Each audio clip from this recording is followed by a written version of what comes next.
स्वराज्याची राजधानी, जिथे छत्रपती शिवाजी महाराजांचा राज्याभिषेक झाला, त्याच रायगडावर आता हॉटेल उभी राहत आहे.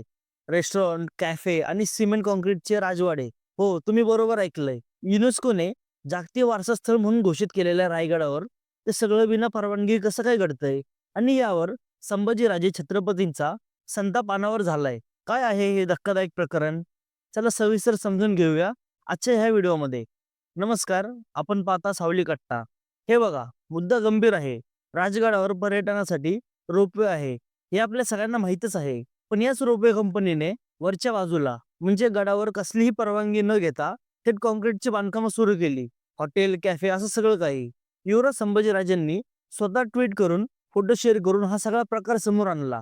त्यांनी स्पष्ट विचारलंय, रायगडाच्या संवर्धनापेक्षा या कंपनीच्या आर्थिक फायद्यास अधिक महत्त्व देण्याची काय गरज आहे? आणि या सगळ्याला पुरातत्व विभागाचं पाठबळ असल्याचा गंभीर आरोपही त्यांनी केला.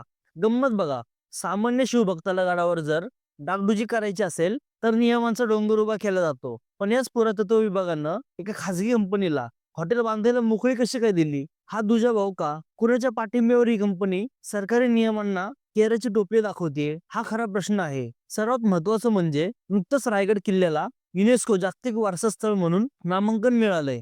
जर अशीच बेकायदेशीर बांधकामं सुरू राहिली तर हे नामांकन धोके देऊ शकतं. मग याला जबाबदार कोण? कंपनी, पुरातत्व विभाग की सरकार? छत्रपती शिवाजी महाराजांची राजधानी, आपलं अस्मिता स्थान, त्यावर असं व्यावसायिक अतिक्रमण, पैशांसाठी सुरू असलेलं हे हॉटेलिंग अजिबात सहन केलं जाणार नाही. संभाजीराजेंनी ठाम भूमिका घेतली आहे. आता प्रशासनाने तातडीने कठोर कारवाई करणं गरजेचं आहे. तुमचं यावर काय मत आहे? स्वराज्याच्या राजधानीचं पावित्र्य जपलं गेलं पाहिजे की तिकडे हॉटेल उभी राहावीत? कमेंटमध्ये तुमचं मत नक्की सांगा.